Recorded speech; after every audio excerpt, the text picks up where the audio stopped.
Hello, lovely people. Welcome back to another book chat. Okay, books for March. Uh, yes, because we are in April already, and I'm not quite sure how that occurred. Time is doing its usual thing with me, where it's never very constant. But yeah, we're sort of moving into spring. We had the most glorious weather last week. It was absolutely beautiful. It was all over the news. We're warmest March day in 50 years or something like that. And it was glorious.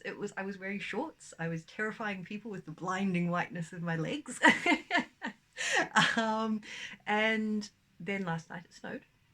And I went to hang washing on the lawn on the line this morning, and I just about got frostbite as far as I can tell because obviously I didn't have shoes on because who would put shoes on when there's frost on the lawn? My kiwi is showing.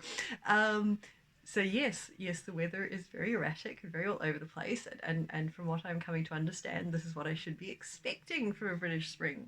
Yay! um, but no, it has been glorious, and there's been amazing walks.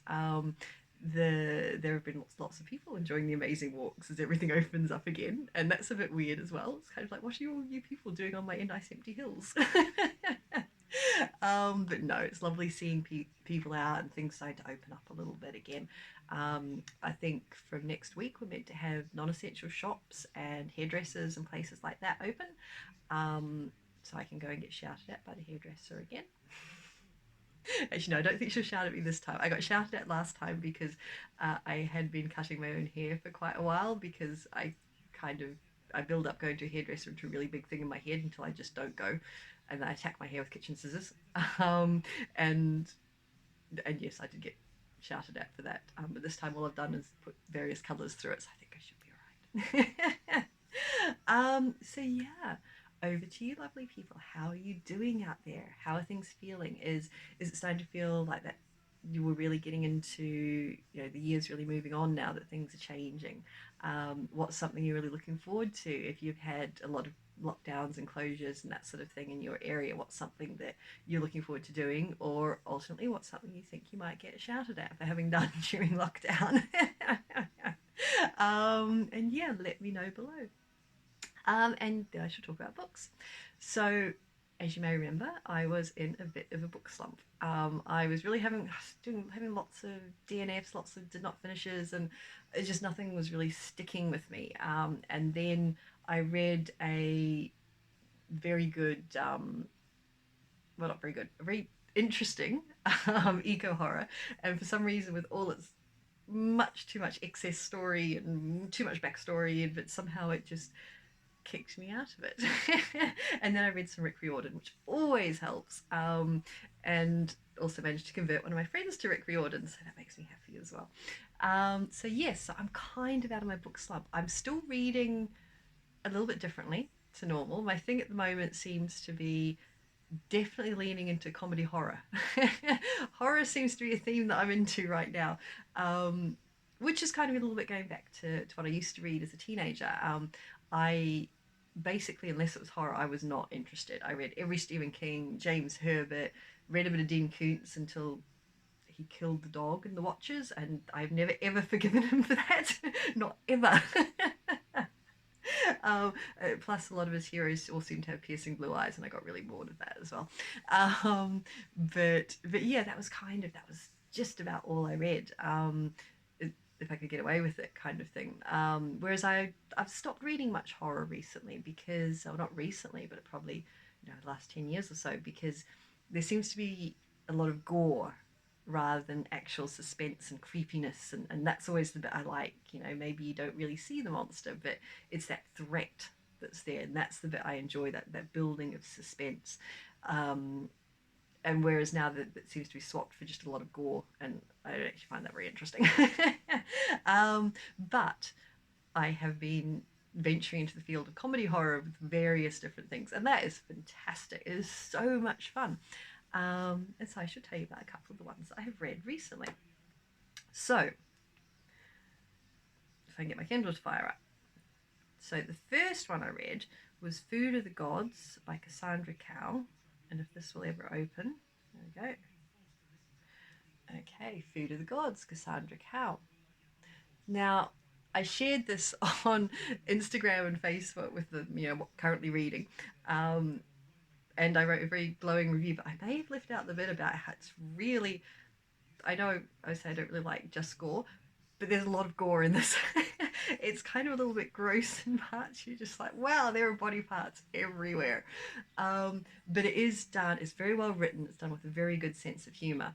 Um, and there the writing itself is stunning. I absolutely loved it. I mean, despite the fact that there's violence and all sorts going on, there are dismemberments and disembowelments and just some really kind of quite gross stuff.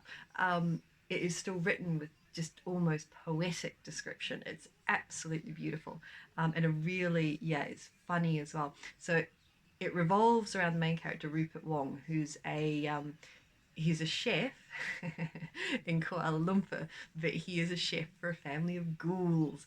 So he prepares people. He prepares people. um, and also, and just, I kind of went with this story. I was like, I don't really understand why he has tattoos that move. I don't understand why he can essentially will himself to die and go to hell when he wants to, where he can then hang out and have a chat with the king of hell. I don't know why this is happening. When I got to the end, this is actually book 4. So yeah, I need to go back and read the first ones now. So yes, if you have picked this up because of my recommendation, if you haven't started it yet, be warned, lots of gore. And also you might want to start with the first book in the series, as I didn't. But evidently I still really enjoyed it. And I did. The character is really likable. He is the sort of snarky, wisecracking guy, but it's done well. Often I get really bored of that because there's no emotional depth to it at all, whereas there is to this one. Um, and he's just in a really untenable situation, and that's why I really need to go back and find out how he got himself in this situation. And it's quite amazing. As it goes on, there's sort of 2 or 3 books in one here. Oh no, I'm messing that up. Um, yeah, so there's 3 parts to it, and different gods from different pantheons get pulled into all of this. So he ends at the end, he ends up in London with these various Greek gods, and then somehow we get some Lovecraftian gods coming towards the end as well. And you're just like, wow, it's all happening. But yeah, it was a really good, really interesting read. But do be warned, it is very gory. It's quite violent, but it is done well in my mind. There's nothing, to me, it's not gratuitous, but you do have to kind of go, wow, there is just a lot of blood and a lot of dismemberment and grossness. So if you can handle that and foul language and the rest of it, then you may well enjoy it. Otherwise, I might have just been in a really weird mood at the moment. Also possible. So, Food of the Gods, Cassandra Khaw, really enjoyed it. Thoroughly good book. Excellently written. Yeah. But yes, gory. So the next one I read is Clovenhoof by Heide, Goody, and Ian Grant. Whoops. Now, I have read, this is the first book in their Clovenhoof series. I read the first book in their Odd Jobs series. Thoroughly enjoyed that. Thought that was great fun. I think I've probably got a video on it a couple of years back or something. It was one of those ones where I kept going, oh God, that was great. I really must pick up more of theirs, and just never got around to it. And then someone said something to me that they were reading Clovenhoof the other day, and I was like, right, that's it. I've just got to go and pick it up. And it's great fun. Basically, Satan gets fired. They start bringing in all sorts of performance. What do you call those things? You can tell I've not worked in corporate, can't you? Like performance evaluations and things like that. And it becomes very clear that Satan's just not doing a very good job in hell. So they fire him and they exile him to Earth, where he ends up living in this little apartment block, or this apartment building, and is essentially just about him sort of trying to adjust to this whole new world of living in the human world, and then trying to figure out why this has happened. And it's good. It's funny. It's not the most amazingly well written book, but it is very, very entertaining. And it's a great light read, and I thoroughly enjoyed it. I'd say I still like the Odd Jobs better. I'd like to read more in that series, but I would probably pick up some more of this one as well. So definitely a good, light, fun, very irreverent, silly read. Also dismemberment in that one as well. But the body was already dead, so yeah. I'm sensing a theme. Definitely sensing a theme. Okay, and the next one I read, and it's actually it's a box set. I picked up. I have this terrible habit where essentially I have no self-control. So I was writing the blurb for the new Goblino book, which is the second round with the editor at the moment. So I was trying to write the back description, the back book, the book description, the back cover copy.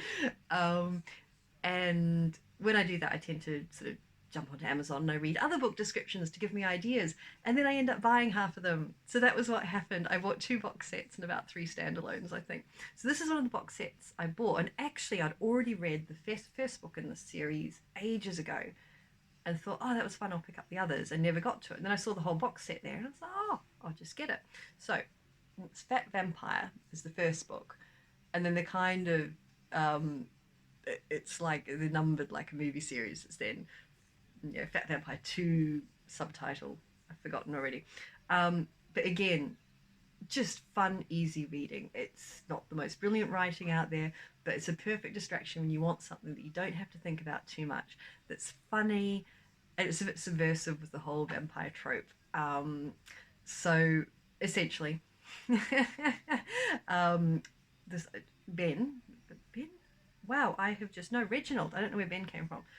Reginald is, he works in an office building where he's bullied by all his co-workers. He was bullied at high school growing up, and he's just one of these people who just sort of gets through life as best as he can. He's not expecting very much from it, and he enjoys his food, and he's overweight, and he's just an average person, really. He's very average.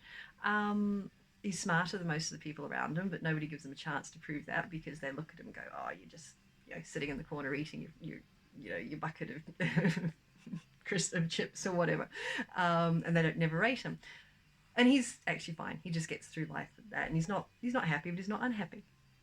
And then he accidentally gets turned into a vampire, and unfortunately, contrary to popular story, that doesn't instantly turn you super strong and super attractive. So instead, he has now just become an overweight vampire, who is still not particularly fast and not particularly strong, but he is super smart. And it's actually really quite interesting, because it sort of goes, okay, the reason why we think this about vampires is that anyone who becomes a vampire has actually been in training for about 6 months. They've got to pass all these tests, so they're in like the best physical shape of their life, and they've got to look a certain way and all this kind of thing. And as it goes on, we start seeing, well, this has caused an evolutionary bottleneck among vampires. And various problems grow from this. And Reginald, because he he was already smart, and that's been now accentuated by becoming a vampire. And so he's starting to figure out all these problems with the vampire clans, and there's clashes happening and wars and things, and hopefully he's going to sort it out, but we shall see. So, yeah. Really easy reading. I actually read 3 of them already. And I think I only picked it up last week, because it's one of those ones where each book's a standalone, but at the same time it leads you very nicely to beginning the next book. So it's worth picking up the box set. I think it was £4 for the box set or something like that, and you can just keep going through them. And they are great light reading. I mean, to be honest, it's probably not something I'm going to remember for ages, but absolutely thoroughly enjoyed it.